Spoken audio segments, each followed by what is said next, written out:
Hello everyone. Job नहीं है, interviews का कॉल नहीं आ रहा है, कोई प्रॉब्लम नहीं है। मैं आ गया हूं आप लोगों के लिए कुछ ऐसे टिप्स लेके जो हम लोग बेसिकली अवॉइड करते हैं while uploading our resume on any job portals. Resume upload करना is this not a solution. कभी भी आप अपना रिज्यूमे जॉब पोर्टल पे अपलोड कर दो तो वो सोल्यूशन नहीं होता। यहां पे कुछ मैं आपको पॉइंट्स बताऊंगा जिसके बेसिस पर आपको इंटरव्यूज के कॉल्स आने के चांसेस काफी ज्यादा इंक्रीज हो सकते हैं। जो मैंने खुद पे आजमाया था तो मुझे बेनिफिट होता, but I have change my profile. तो अभी मुझे उस चीज की रिक्वायरमेंट नहीं है, बट मैंने सोचा आप लोगों को बताना बहुत ज्यादा जरूरी है, इसलिए मैं आप लोगों को ये चीज बता रहा हूं। क्योंकि आप लोगों सभी को पता है कि कोविड-19 की वजह से there are millions of peoples who lost their jobs. तो इस सिचुएशन में क्या करना चाहिए, क्योंकि कोई भी ऑर्गेनाइजेशन किसी भी एम्प्लॉय को अगर हायर कर रहा है तो बहुत जांचने परखने के बाद ही हायर करेगा। कुछ सेलेक्टेड क्लाइंट्स होते हैं जिनको वो देखेंगे, उसके बेसिस पर वो सेलेक्ट करते हैं कि हाँ ये कीवर्ड्स हैं। तो फर्स्ट ऑफ ऑल आपका रिज्यूमे सही होना चाहिए। मैं ये नहीं कह रहा हूं रिज्यूमे बनवाइए, अपने आप से खुद बनाइए। आपके जो एक्सपीरियंस है उसको सही तरीके से मेंटेन करिए, उसमें मेंशन करिए। सबसे पहला और आखिरी पॉइंट, बुलेट पॉइंट्स बहुत ज्यादा इंपॉर्टेंट होते हैं। Bullet point in the sense कि आपके एक्सपीरियंस में आप क्या क्या कर सकते हो, उसको आप एलोबरेट सही तरीके से प्रॉपर मैनर में करिए। मैक्सिमम 2 पेजेस का रिज्यूमे बनाइए, विच इज ओके। ज्यादा एक्सप्लेन करने की जरूरत नहीं है, क्योंकि जितना ज्यादा आप एक्सप्लेन करोगे उतना ज्यादा आपका रिज्यूमे क्रिटिकल होगा, राइट? तो ज्यादा लिखने की जरूरत नहीं है। कुछ सेलेक्टेड पॉइंटर्स बनाइए और उसके बाद उसको हाईलाइट करिए। अगर आप फ्रेशर हैं या बीटेक किया हुआ है, एमबीए किया हुआ है, बीसीए, एमसीए, कुछ भी आपने किया हुआ है, तो ज्यादा परेशान होने की जरूरत नहीं है। ये सिचुएशन ऐसी है कि जिसको किस तरीके से टैकल करना ये ज्यादा इंपॉर्टेंट है। तो फर्स्ट ऑफ ऑल, जैसा कि मैंने एक्सपीरियंस होल्डर्स कैंडिडेट्स के लिए बोला, आप लोगों के लिए बोल रहा हूं, आपने जिस भी स्ट्रीम से अपना जो भी कोर्स किया हुआ, जो भी स्टडी की, तो उसको हाईलाइट करिए।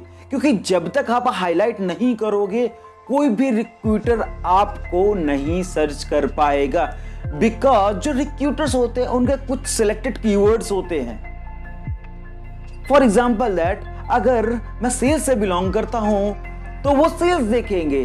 अब सेल्स में मैं किस सेल से बिलोंग करता हूं, मैं इंश्योरेंस सेल से बिलोंग करता हूं, मैं लोन डिपार्टमेंट से बिलोंग करता हूं, मैं किस से बिलोंग करता हूं, तो वो उस बेसिस पर कीवर्ड्स को देखते हैं, देन वो सर्च करते हैं। और जैसे वो सर्च करते हैं आपका नाम सामने उनके होता है। नंबर 2, रिज्यूमे को कब किस टाइम कैसे अपलोड करना है, बिकॉज हमें नहीं, हम वैसे ही अपलोड कर देते। तो ये हमें जरूर पता होना चाहिए कि रिज्यूमे को कब, कहां, कैसे, किस वक्त, किस टाइम पर अपलोड करना चाहिए। तो मैं आप लोगों को बताता हूं कि रिज्यूमे कब, कहां, कैसे अपलोड करना होता है।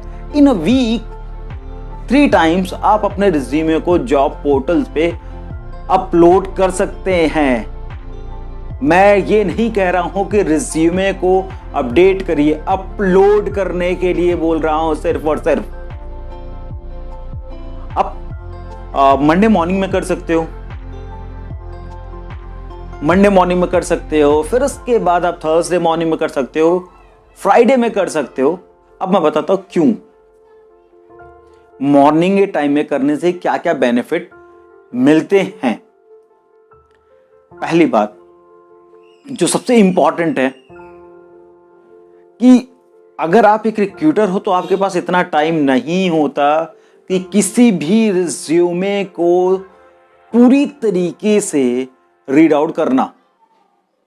कर ही नहीं सकते आप, क्योंकि आज के टाइम में तो आपको पता है लोग कॉल कर रहे हैं कि मुझे जॉब मिल जाए, ना उनके पास इतना टाइम होता है कि वो आपके रिज्यूमे को पूरा वॉच आउट करे फिर उसके बाद में चलो ठीक है ले लेते हैं। नहीं, जब बार बार आप सपोज करिए आप एक रिक्रूटर्स हैं, आप रिक्रूट हैं, तो आप रिक्रूट जब किसी को करेंगे तो सबसे पहले आप तो ये देखेंगे ना कि कौन कितना एक्टिव जॉब सीकर है।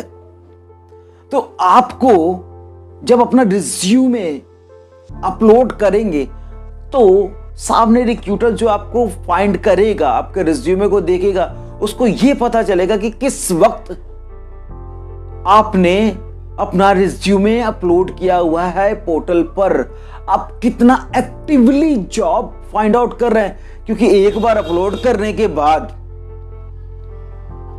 एक बार अपना रिज्यूमे अपलोड करने के बाद आप सोचते चलो ठीक है ना, और फिर उसके बाद उसमें आप पोर्टल पे बस ये देखते रहते हैं कि आपके मैचिंग की प्रोफाइल की जॉब मिल रही है कि नहीं, आ रही है कि नहीं आ रही, कि उस पर अप्लाई कर दिया। अप्लाई करना नहीं सॉल्यूशन नहीं होता। रिक्रूटर्स आपके प्रोफाइल को शॉर्टलिस्ट करें, देन वो आपको मेल करें, वो पॉजिटिविटी, तब आपको पॉजिटिव रिस्पॉन्स मिलेगा, वो पॉजिटिविटी आपके पास आएगी। मॉर्निंग में अपलोड करने का क्या बेनिफिट होता है ये मैं अब आपको और बताता हूं। सैटरडे संडे जनरली एचआरस का ऑफ रहता है, तो सैटरडे संडे कोई काम होता नहीं है।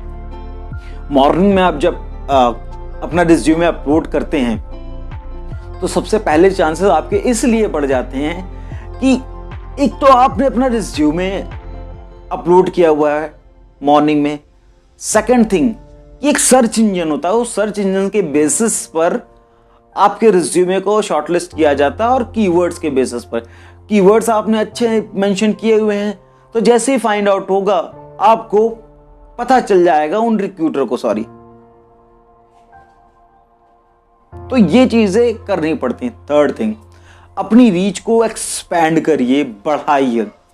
लिंक्डइन के थ्रू कर सकते हैं, और भी सोर्सेज के थ्रू कर सकते हैं। आज की डेट में लिंक्डइन में तो सारे ही कनेक्ट हैं, तो अपनी रीच को जितनी ज्यादा हो सके उतना ज्यादा इंक्रीज करिए, क्योंकि जितना ज्यादा आप इंक्रीज करेंगे उतना आपके लिए बेनिफिशियल होगा। मेरे दोस्त, घर पे बैठे बैठे किसी को इंटरव्यू कॉल नहीं आते, थोड़ा सा आपको स्ट्रगल करना पड़ता है, बट इतना ज्यादा मुश्किल नहीं है।